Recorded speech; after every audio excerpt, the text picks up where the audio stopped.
Hello, amazing humans on the net, and especially to all of you amazing women out there. Happy International Women's Day. I hope you celebrating. I am celebrating by buying some flowers for myself, and they're just here, right behind me. Actually, let me move them closer. They're sitting here on my desk in my office, which is why we are in my office today, just so you can enjoy them as well. So yes, flowers is one way I'm treating myself, and the other way I'm treating myself is by reflecting on remarkable women in literature. And this is what I want to talk about today. I want to mention a few books that either have remarkable female characters in them or written by remarkable female authors, or touch on issues that are relevant to women, and they touch on them in a way that have really stayed with me. We're starting with non-fiction. I have 3 non-fiction books I wanted to mention, and the first one is Educated by Tara Westover. This is a memoir about a girl growing up in a very strict Mormon family.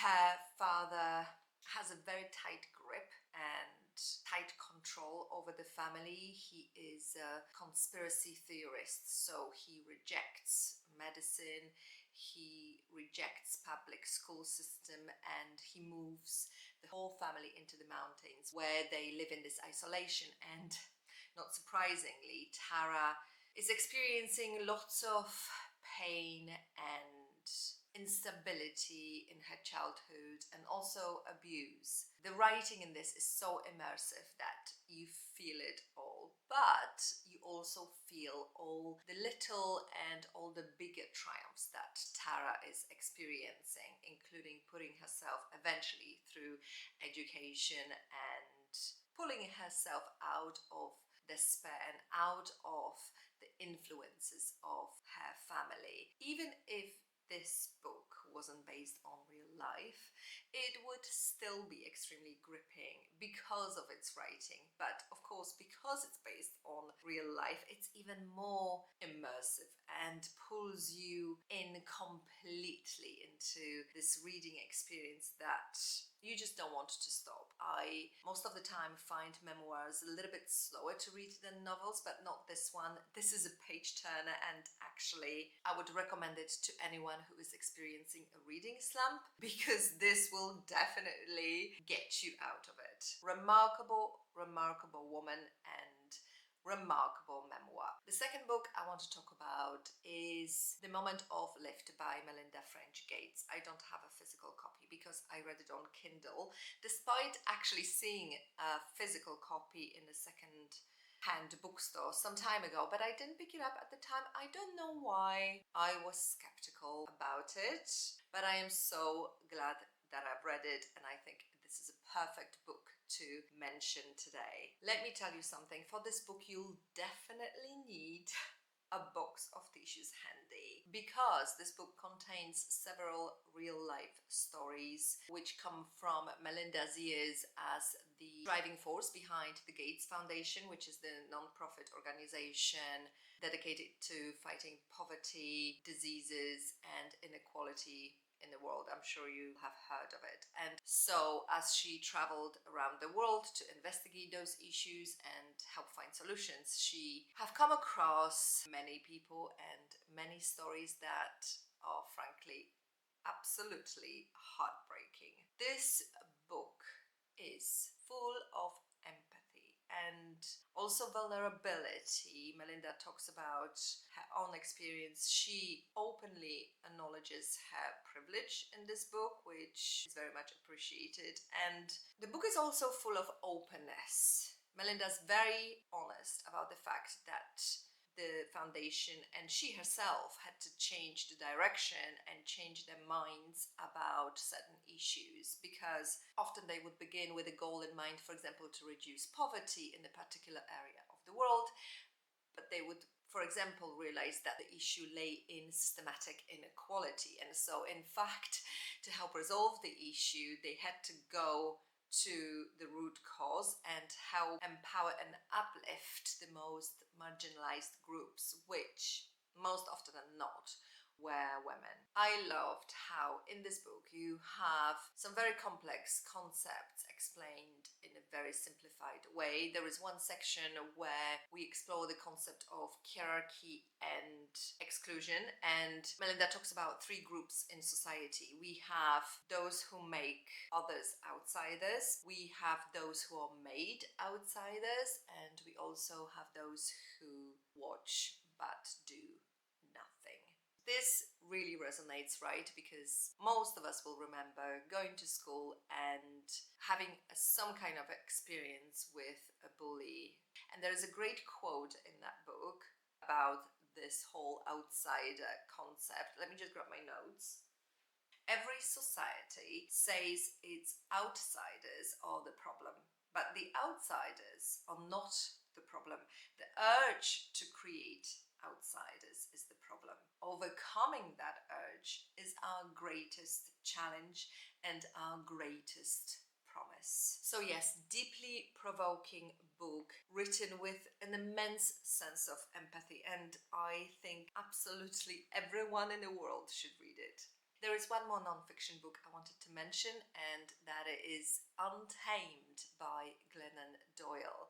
It's funny because Glennon Doyle is not that well known here in the UK. So when I picked up this book, I had no idea who Glennon Doyle was, although I think she is very well known in the United States. But of course, throughout the book, you really get to know her. She talks about everything in that book. She talks about her addictions, her bulimia, religion, her experience in terms of marriage. And yes, there are some LGBTQ themes as well. She is now married to a woman, but that's not really the focus of the book. She very beautifully writes about women experience in the world, and this book has one of the best prologues I have ever read. It refers to Cheetah and Glennon's experience. I think it was in a zoo where she was watching this wild animal who was very restless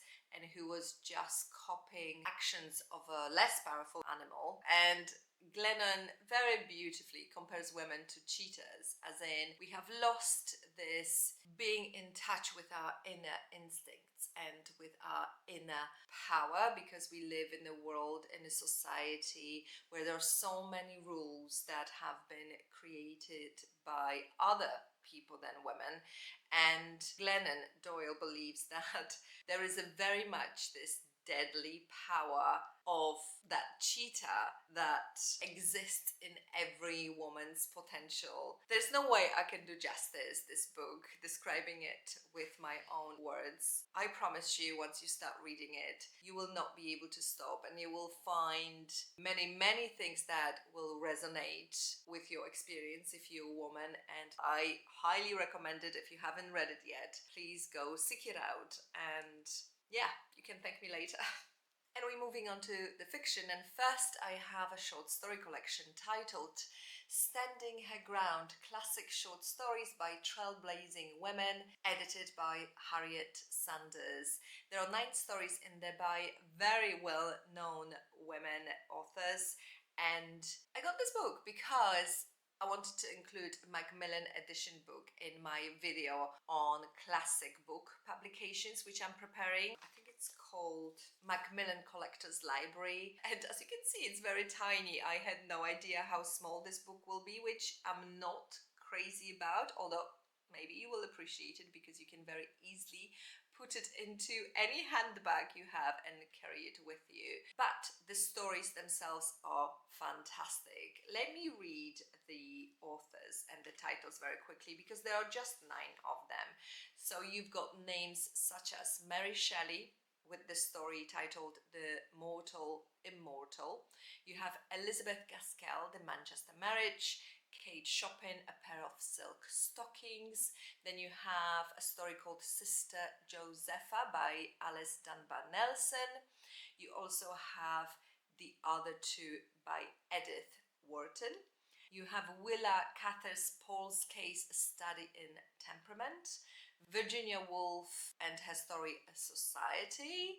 You also have Catherine Mansfield, The Daughters of the Late Colonel, and finally Winifred Holdsby, The Resurrection morning. My favorite from this book is Elizabeth Gaskell's The Manchester Marriage. One of my subscribers mentioned that I might enjoy North and South by Elizabeth Gaskell, and I think that she's onto something because I really loved The Manchester Marriage. There's something about the way Gaskell is able to present characters to us in just the very few words through their inner thoughts, and you feel like you know them. I think there is a special skill there, at least in this particular short story. So yes, I'm definitely reading North and South next year.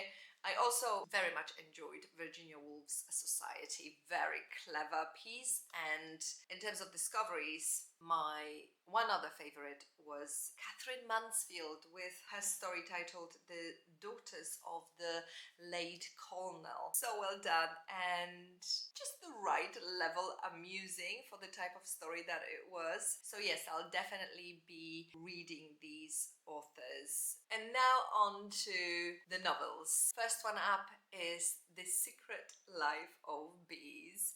I don't have a copy. I read this ages ago, I think on my Kindle. That book has really stayed with me, and I wanted to talk about it in this particular video because I think that novel really celebrates the power of sisterhood. The book is set in the American South in 1960s. The main protagonist is Lily. She's 14 years old. She escaped her home and her father. She doesn't have a mother. She escaped together with her caregiver, Rosalind. And so they find themselves in South Carolina, and there they befriend these three sisters. The three sisters have a beehive, hence the title, The Secret Life of Bees. And each one of them is beautifully, beautifully written, and each one of them is bringing different wisdom and different depth to the story as they help this 14-year-old Lily navigate her life and her trauma and her feelings. You will absolutely devour this book. I have not seen the movie yet. I am saving it. If you can, please read the book first because it's really, really worth it. And despite some very difficult themes in there, because we've got themes of death, racism, shame, guilt, this book carries a very special warmth that makes it deeply moving. I highly, highly recommend it. Next, we have a book that if you haven't read it yet, you probably will have heard about it. If you haven't read it yet, please, please read it because I promise you it deserves all the hype that it has received. The book I'm talking about is Lessons in Chemistry by Garmus. And by the way, I have recently started but actually didn't finish watching the Apple series with Brie Larson. Brie Larson did a great job in it, and yeah, it's well made, but as often is my experience with books and then trying to watch a movie, even if it's well done, it is a little bit disappointing because when you read a book, you already have certain images in your mind, and sometimes these images clash with what is being presented to you in terms of what the characters look like, what their voice is like. So yes, I think I wanted the book to live within me, and I don't want it to be spoiled with the show, so I stopped watching it. If you haven't read the book yet, then I would say, in terms of the setting, think Mad Men, but we are not in the world of advertising. We are in the world of science, and obviously we don't have a male key character, we have a female key character, and that is Elizabeth Zott. She's a chemist who, despite all the difficulties and inequalities, tries to break through boundaries in the field of science in the 50s, which, as we know, was definitely the world ruled by men. By the way, if you hear some noises, that's my dog walking around and sniffing. So yes, I can't think of a better depiction of female drive, resilience, unapologetic determination. And of course, that's not everything that this book is. There's also commentary on trauma, there's commentary on neurodiversity, because Elizabeth Zott is autistic and the main male character has ADHD, but Elizabeth definitely steals the show in this book. Next, I want to talk about my favorite female detective. If you have been on this channel for a while, you know that from time to time I like to take a break from literary fiction, and the best break for me is to read a good psychological thriller that has a focus on characters as much or even more than the actual crime. And Frieda is exactly that kind of protagonist. That is Frieda from the books by Nicci. There are 7 books in the series, and I do recommend they are read in order because there are some connotations between the books. So, who is Frieda? I did say my favorite female detective, but technically she's not a detective. She's a psychoanalyst who lives in London throughout these various stories. She obviously is involved in a lot of investigating in terms of who she is. She is highly intelligent, very composed woman who keeps to herself. She also suffers from insomnia, and her favorite thing is walking the streets of London at night to help her with sleeping, but also to help her think. The interesting fact is that we don't really know Frieda that well. You only get certain scraps and you are left guessing a bit, despite the other characters, and there are plenty other characters in the book, including her friends, who are very vibrant and I would say not black and white, but maybe more straightforward. We don't know much about Frieda's life, but you do get a sense that she has seen lots of darkness in her life. And maybe that is something that keeps her from achieving that full inner peace. In one of the books, she speaks to Klein as his psychoanalyst.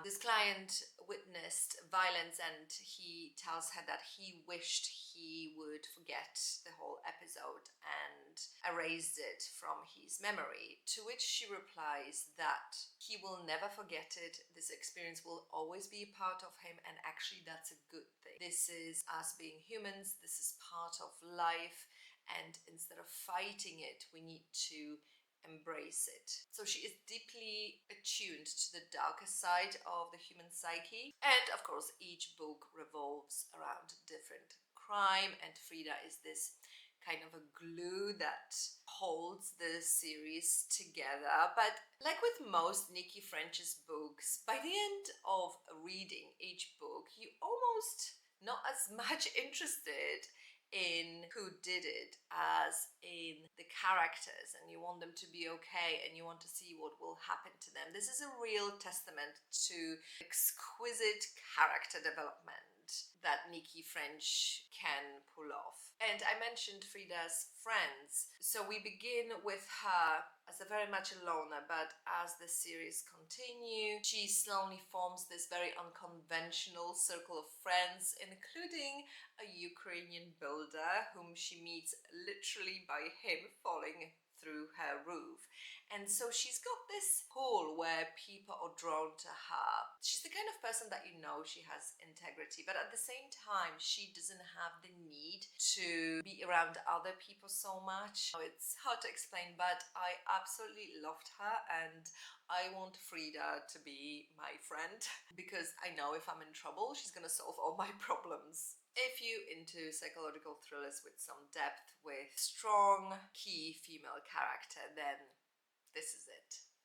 The next book on my list is probably an unconventional pick for this occasion of International Women's Day, because that is Adele by Leila Slimani.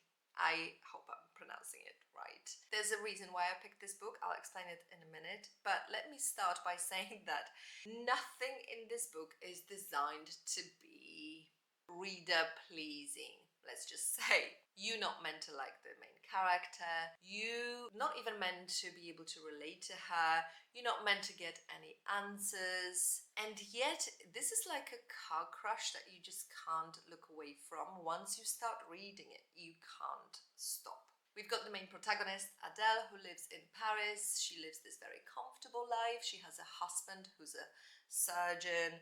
She is a journalist, and they have a son. And so on the face of it, they have this almost perfect life. But what we learn as we read the book is that Adele is restless and she has extramarital sex with many, many men. She doesn't even do it for pleasure. It's like she's addicted to risk. She even says that the most exciting part of the whole experience is the moment before they even kiss. There is this unexplained craving within her to be degraded, and like I said, we don't really get any explanations in this book. Obviously, there are hints at sex addiction, but again, that's not really clarified in this story. The reason why I thought I would mention this book is because I love what the author did with a female character here, in a sense that she created a woman that does not fit into any mold that we are normally used to. If we look at the literature, for example, even Madame Bovary, there was a purpose behind seeking extramarital romance. That purpose was that craving for romantic life, but here we have none of it, and there is no real character development in this book. There is no sort of a clear-cut resolution to this story. Like I said, there are no answers, and I really respect the author for doing something so unusual, because I think women are complex. I think there are so many shades to them, and it's like in this song by Florence and the Machine titled King, where the lyrics say, "A woman is a changeling, always shifting shape. Just when you think you figured it out, something new begins to take." I love this song. It's brilliant. So yes, I have never read anything like this before. And by the way, I'm not sure if I sold this book right. This is definitely worth reading. The prose in this book is very fitting to the story because the writing is very snappy and sharp. The chapters are very short. It is brilliantly written in a style that has something uncanny about it, and that makes it a very compulsive read. So yes, that's Adele. And finally, an honorable mention of a book that is very, very well known by now by most of us, but if you haven't read it yet, please do read it. And I felt like I have to mention it because I don't know any other female character like Lisbeth Salander. She, on paper, is supposed to be a victim, but actually not once in this book you will think about her this way. And she has this very much just her own moral code that she follows. She retaliates against anyone who has done her wrong or who has done other people that she's close to wrong. One of my favorite female heroines ever, and I just am very sorry that the author didn't live longer to produce more books. I have read all of the books in a series. This remains my favorite book, and unfortunately I didn't enjoy the books that were written after Stieg Larson died. They just weren't the same. Definitely my favorite female heroine, or one of the most favorite, as this fiercely independent and unconventional character who, through her actions and decisions, confronts all kinds of societal norms. You can't help but love her and root for her. Definitely, definitely worth reading. That's it for today. I hope you really enjoyed this list. I was trying today to talk about books I have not talked about too much on this channel. I don't know if you've noticed. The obvious choices for today's video to me would have been, for example, Circe, or Where the Crawdads Sing, or 1000 Splendid Suns, but instead I thought I would mention a few books that I haven't put in the spotlight yet. If you like these sort of videos, please let me know. Also, please let me know what other videos you would like to see. And generally, if you like this type of content, please consider subscribing. This is still a very tiny channel and it really helps me if you subscribe or comment or like my videos. Thank you so much. Happy International Women's Day, and I'll see you in my next video.